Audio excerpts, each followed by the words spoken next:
Assalamualaikum warahmatullahi wabarakatuh.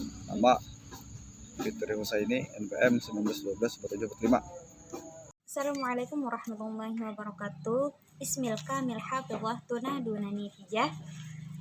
Raqmut talibah tis'ah asyar isna asyar arba'ata alafa sab'ami'ah wa khamsun. Assalamualaikum warahmatullahi wabarakatuh. Ismi Juraida, Raqmut talibah tis'ata asyar isna asyar khamsa alfa sittah. Bainal Arabiyyati wal Qur'ani. Alaysal Qur'anu kitab hadzal din. Tsumma alaysatil Arabiyyah lugatan hadzal kitab. Hal arafal alimu islaman bila Qur'anin wa hal arafal alama Qur'anan bi ghairil arabiyyati innar tabata kitaban samawiyin munazzalin bilugatin bi'ainiha tertibatil Islam bilugatil arabiyyati amrun lam ta'rifhu li ghairi hadzal din wa li ghairi tilkal lugati wa idza kana ghairal Qur'an minal kutubil as-samawiyyati al-muqaddasati kad hurifa thumma turjima ila lugatin katsiratin wa baqiya inda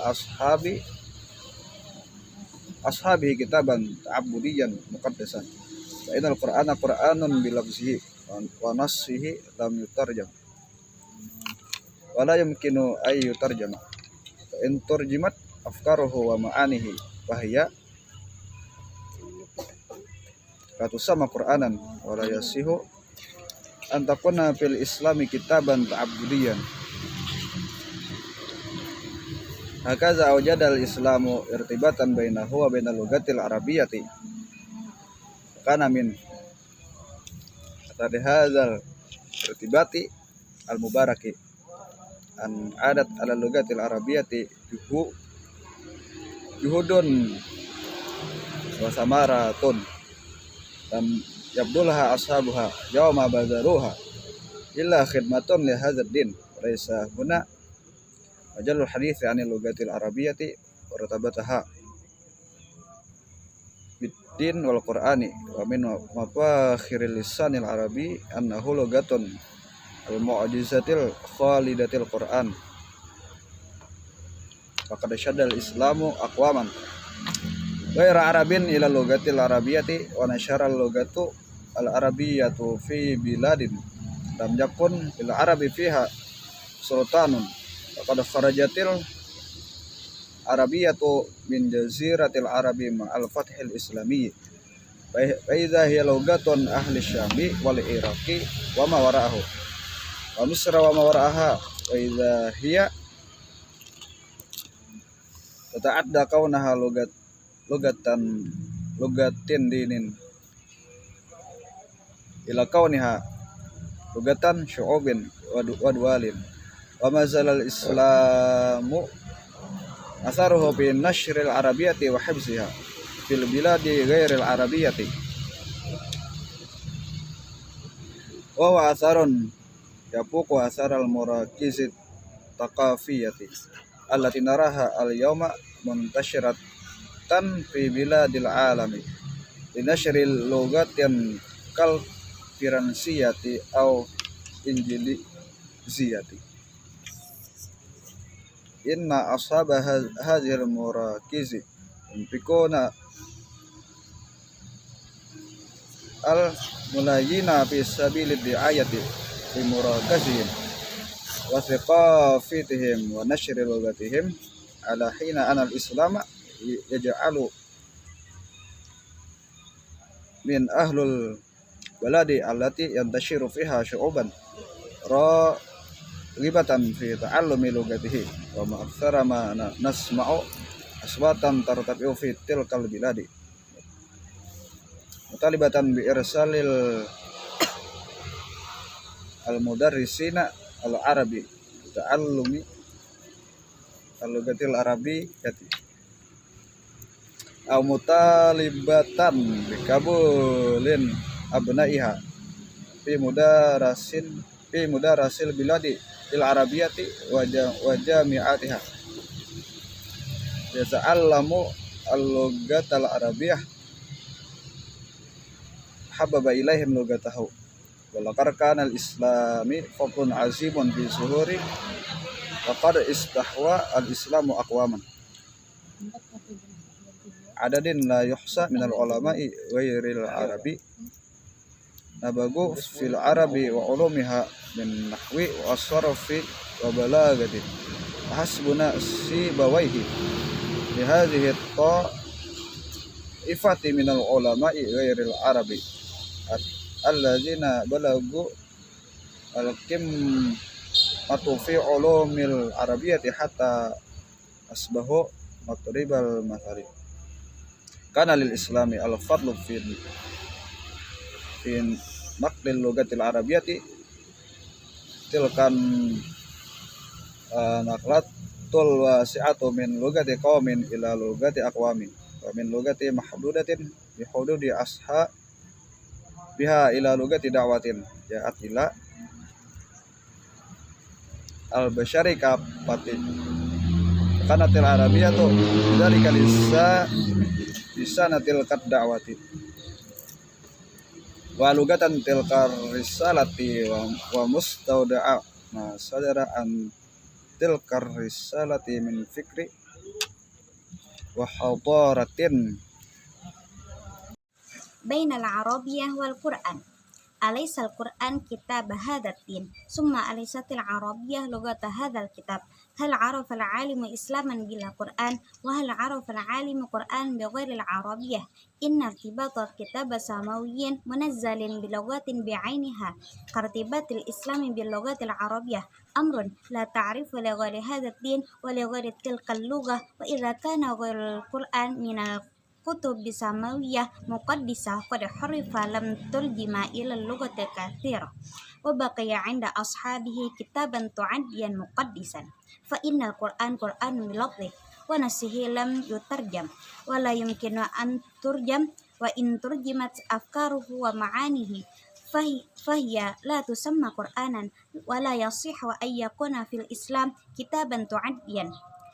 هكذا أوجد الإسلام ارتباطا بينه وبين اللغة العربية وكان من أثر هذا ارتباط مبارك أن عادت على اللغة العربية جهود وثمرة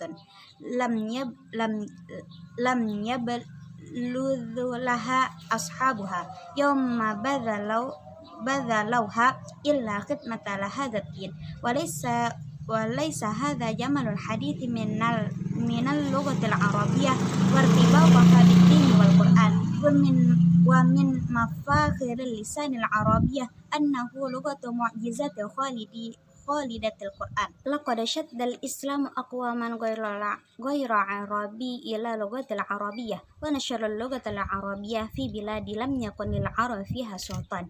لقد خرجت العربية من جزيرة العرب مع فتح الإسلام فإذا هي لغة أهل الشام والعراق وما وراءه ومصر وما وراءها وإذا العربية وهو أثر يفوق الأثر المراكز الثقافية التي نراها يوم منتشرة في بلاد العالم لنشر اللغة كالفرنسية أو إنجليزية في أصحاب هذه المراكز ينفقون المليين في سبيل الدعاية لمراكزهم وثقافتهم ونشر لغتهم على حين أن الإسلام يجعل من أهل البلاد التي ينتشر فيها شعوبا راغبا في تعلم اللغة وما أكثر ما نسمع أصواتا ترتفع في تلك البلاد مطالبة بإرشاد المدرسين العرب لتعلمين اللغة العربية أو مطالبة بقبول أنبائها في مدارس البلاد العربية وجامعاتها لتعلم اللغة العربية. لقد استهوى الإسلام أقواما فحبب إليهم لغته بل لقد كان الإسلام فضل عظيم في ظهور عدد لا يحصى من علماء غير العرب نبغوا في عرب علومها من نحو الصرف وبلغه وحسبنا سيبويه ولهذا طائفة من العلماء غير العرب الذي بلغوا قمة في علوم العربية حتى أصبحوا مضرب المثل. كان للإسلام فضل في نقل اللغة العربية. تلك النقلة واسعة من لغة قوم إلى لغة الأقوام، ومن لغة محدودة بحدود أصحابها إلى لغة الدعوة، جاءت إلى بشر كافة، فكانت العربية لذلك لسان تلك الدعوة ولغة تلك الرسالة، ومستودعها ما صدر عن تلك الرسالة من فكر وحضارة. بين العربية والقرآن. أليس القرآن كتاب هذا الدين؟ ثم ليست العربية لغة هذا الكتاب. هل عرف العالم إسلاما بلا قرآن؟ وهل عرف العالم قرآنا بغير العربية؟ إن ارتبط كتابا سميا منزل بلغته بعينها كارتباط الإسلام باللغة العربية. أمر لم تعرفه لغير هذا الدين ولغير تلك اللغة. وإذا كان غير القرآن كتاب السماوية المقدسة قد حرف ثم ترجم إلى اللغات كثيرة، وبقي عند أصحاب كتاب تعبديا مقدسا، فإن القرآن بلفظه ونصه لم يترجم ولا يمكن أن يترجم. وإن ترجمت أفكاره معانيه فهي لا تسمى قرآنا، ولا يصح أن تكون في الإسلام كتابا تعبديا. هذا أوجد الإسلام ارتباطا بينه وبين اللغة العربية، وكان من أثر هذا الارتباط المبارك أن عادت على اللغة العربية جهودا وثمرات لم يبذلها أصحابها يوم بذلوها إلا خدمة لهذا الدين. وليس هنا مجال الحديث عن اللغة العربية وارتباطها بالدين والقرآن. ومن مفاخر اللسان العربي أنه لغة المعجزة الخالدة القرآن. لقد شد الإسلام أقواما غير العرب إلى اللغة العربية، ونشر اللغة العربية في بلاد لم يكن للعرب فيها سلطان، وقد خرجت العربية من خزيرة العرب مع الفتح الإسلامي، فإذا هي لغة أهل الشام والعراق وما وراءه، ومصر وما وراءها، وإذا هي تتعدى كونها لغة دين إلى كونها لغة الشعوب ودول. وما زال الإسلام أثاره في نشر العربية وحفظها في البلاد غير العربية، وهو أثر يفوق أثار المراكز الثقافية التي نراها اليوم منتشرة في بلاد العالم. نشر اللغات كالفرنسية أو الإنجليزية. إن أصحاب هذه المراكز ينفقون الملايين في سبيل الدعاية لمراكزهم وثقافتهم ونشر لغتهم، على حين أن الإسلام يجعل من أهل البلاد التي ينشر فيها شعوبا راغبة في تعلم لغته، وما أكثر ما نسمع أصواتا ترتفع في تلك البلاد مطالبة بإرسال المدرسين العرب لتعلم اللغة العربية، أو مطالبة بقول أبوائها، أو مطالبة بقبول أبنائها في مدارس البلاد العربية وجامعاتها ليتعلموا اللغة العربية. لقد استهوى الإسلام أقواما فحبب إليهم لغته، بل لقد كان للإسلام فضل عظيم في ظهور أعداد لا يحصى من العلماء غير العرب نبغوا في العرب وعلومها من نحو وصرف وبلاغة. وحسبنا سيبويه هذه الطائفة من العلماء غير العرب الذين بلغوا القمة في علوم العربية حتى أصبحوا مضرب المثل.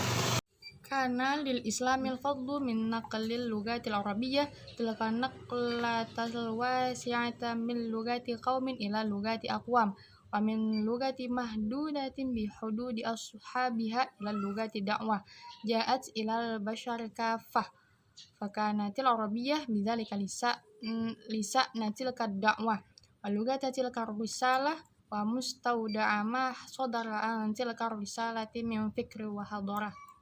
Antara bahasa Arab dan Al-Quran. Bukankah Al-Quran kitab agama ini? Lalu bukankah bahasa Arab adalah bahasa buku ini? Apakah dunia mengenal Islam tanpa Al-Quran? Apakah dunia mengenal Quran selain bahasa Arab? Asosiasi dari kitab wahyu surgawi dengan bahasa tertentu karena Islam dikaitkan dengan bahasa Arab adalah sesuatu yang tidak Anda ketahui kecuali untuk agama ini dan untuk selain bahasa itu. Dan jika selain Al-Quran dari antara kitab suci telah terdistorsi dan kemudian diterjemahkan ke dalam banyak bahasa dan tetap bersama para sahabatnya sebuah kitab renungan yang suci, maka Al-Quran adalah Al-Quran dalam kata-katanya dan teks belum diterjemahkan dan tidak dapat diterjemahkan dan jika Anda menerjemahkan ide dan maknanya, maka itu tidak disebut Al-Quran dan tidak benar untuk itu dalam Islam, sebuah buku renungan. Dengan demikian, Islam menciptakan hubungan antara Al-Quran dan bahasa Arab. Dan salah satu akibat dari pergaulan yang diberkahi ini adalah bahwa bahasa Arab kembali ke usaha dan waktu yang tidak dibuat pemiliknya. Pada hari mereka mengubahnya, kecuali untuk mengabdi pada agama ini. Tidak ada ruang di sini untuk berbicara tentang bahasa Arab dan hubungannya dengan agama dan Al-Quran. Dan salah satu keagungan bahasa Arab adalah bahasa Al-Quran yang sempurna dan abadi. Islam telah mengubah orang-orang ke bahasa Arab dan menyebarkan bahasa Arab di negara-negara di mana orang-orang Arab tidak memiliki otoritas. Bahasa Arab keluar dari Jazirah Arab dengan penaklukan Islam. Jadi, itu adalah bahasa orang-orang Levan, Irak dan sekitarnya, dan Mesir dan sekitarnya. Dan jika melampaui bahasa agama menjadi bahasa orang-orang dan negara, Islam masih memiliki pengaruh dalam dan lebih berpengaruh daripada pengaruh pusat-pusat kebudayaan yang kita lihat sekarang ini tersebar di negara-negara untuk menyebarkan bahasa-bahasa seperti Prancis atau Inggris. Pemilik pusat-pusat ini menghabiskan jutaan untuk mempublikasikan pusat dan budaya mereka dan menyebarkan bahasa mereka.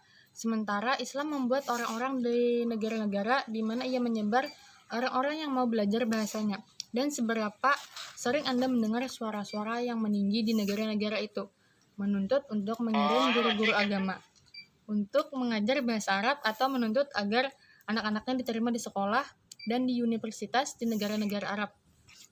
Untuk belajar bahasa Arab, Islam telah memesona orang, bahasanya membuat mereka disenangi. Memang Islam memiliki manfaat besar dan munculnya banyak sarjana selain Barat yang unggul dalam bahasa dan ilmu pengetahuan Arab dalam hal tata bahasa, morfologi, dan kefasihan.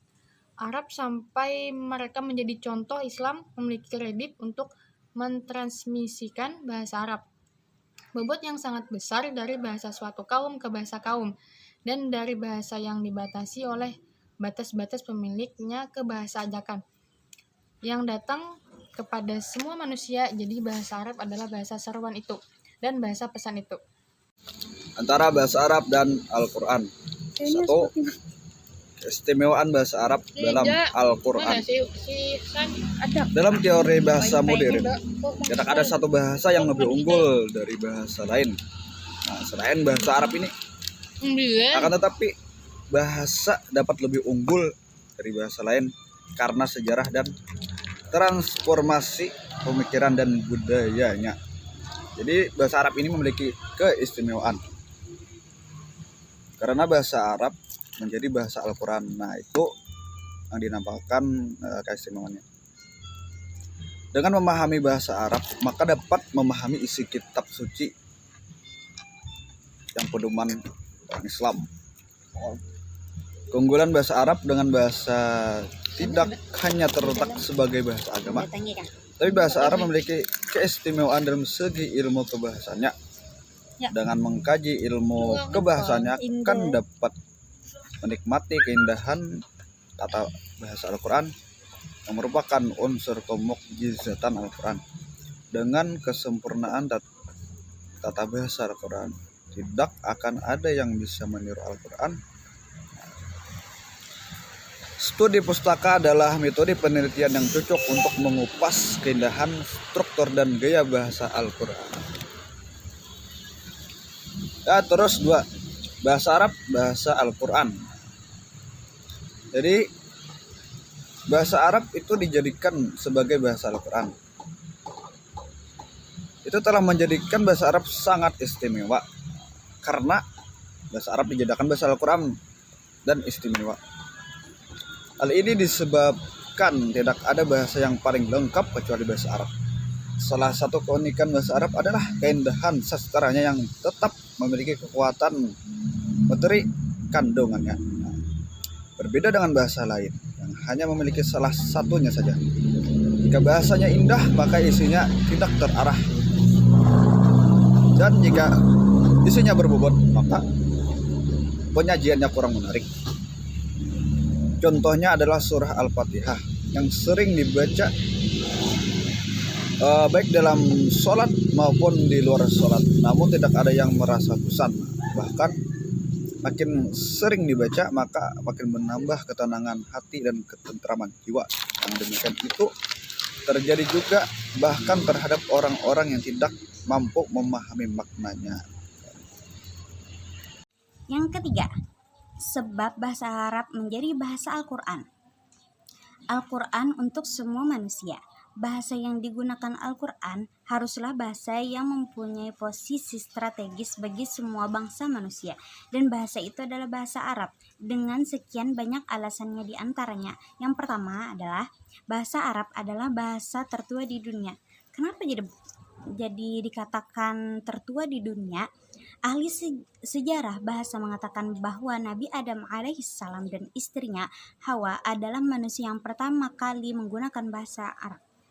Sebab mereka diciptakan di dalam surga, di mana ada dalil yang menyebutkan bahwa bahasa penduduk surga adalah bahasa Arab.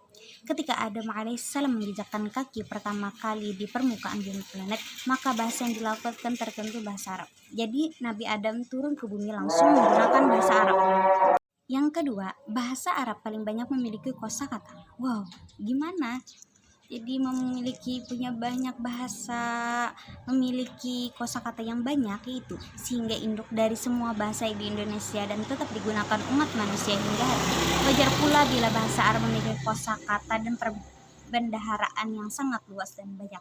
Bahkan para ahli bahasa Arab menuturkan bahwa bahasa Arab memiliki sunan yang paling menakjubkan. Kata misal kita untuk bahasa Indonesia, untuk para jamaah mungkin wahai jamaah sekalian, kalau untuk dari segi bahasa Arab, wahai muslimin wal muslimat, kan muslimin dan muslimat sudah beda, dan hadirin dan hadirat sudah beda, itu sudah mempunyai kosakata yang berbeda-beda. Dan yang ketiga, Al-Quran berlaku sepanjang masa. Wow, kenapa jadi berlaku sepanjang masa? Perbedaan dengan kitab suci agama lain yang berlaku untuk masa yang terbatas. Al-Quran sebagai kitab suci diberlakukan untuk masa waktu yang tak terhingga, bahkan sampai datangnya kiamat. Maka bahasa yang digunakan Al-Quran haruslah bahasa yang tetap digunakan oleh umat sepanjang waktu. Dan Al-Quran adalah suatu mukjizat dari Nabi yang sampai akhir zaman nanti. Dan kita nanti akan, setelah kita dibangkitkan kembali, kita masuk ke surga nanti, akan menggunakan bahasa Arab lagi gitu. Terus yang keempat, Al-Quran mengandung informasi yang padat. Di antara keistimewaan bahasa Arab adalah kemampuan menampung informasi yang padat di dalam huruf-huruf yang singkat. Sebuah ungkapan yang hanya terdiri dari 2 atau 3 kata dalam bahasa Arab mampu memberikan penjelasan yang luas dan mendalam, sebuah kemampuan yang tidak pernah ada di dalam bahasa lain. Seperti misalnya fi bisa bermakna di dalam, pada, kan mungkin itu hanya satu huruf mempunyai informasi yang sangat padat. Yang kelima, Al-Quran harus mudah dibaca dan dihafal. Sesuai dengan fungsi Al-Quran, salah satunya sebagai pedoman hidup pada semua bidang kehidupan, Al-Quran harus berisi beragam materi dan informasi sesuai dengan beragam disiplin ilmu. Dan kita tahu bahasa dan istilah digunakan di setiap disiplin itu pasti berbeda-beda, dan sangat boleh Jadi seorang yang ahli di dalam sebuah disiplin itu menjadi sangatlah awam bila mendengarkan istilah-istilah yang ada di dalam disiplin ilmu. Salah satu karakter bahasa Arab adalah mudah untuk dihafal. Bahkan penduduk guruan pasir yang tidak bisa baca tulis mampu menghafal jutaan bait syair. Benar sekali, ada orang yang bisa menghafalkan Al-Quran, padahal orang itu buta dan tuli, tapi dia mampu untuk menghafal Al-Quran, sungguh luar biasa. Itu yang keenam, Al-Quran harus indah dan tidak membosankan. Salah satu keunikan bahasa Arab adalah keindahan sastra tanpa kehilangan kekuatan materi kandungannya. Sedangkan bahasa lain hanya mampu salah satunya. Kalau bahasa indah, kandungan isinya menjadi tidak terarah. Sebaliknya, kalau isinya informatif, maka penyajian menjadi tidak asik diucapkan. Lihatlah surah Al-Fatihah dibaca orang ribuan kali, baik di dalam salat maupun di luar salat. Belum pernah ada orang yang merasa bosan atau terusik ketika mendengarkan. Bahkan bacaan Al-Quran itu begitu sejuk di hati, indah dan menghanyutkan. Itu baru pendengar yang buta bahasa Arab. Sedangkan pendengar yang mengerti bahasa Arab pastilah ketagihan dan mendengarnya. Ya. Corona antara bahasa Arab, Al-Quran dan dengan Bible. Persamaan dan perbedaan dengan riwayat dengan Bible berbeda dengan perjanjian lama.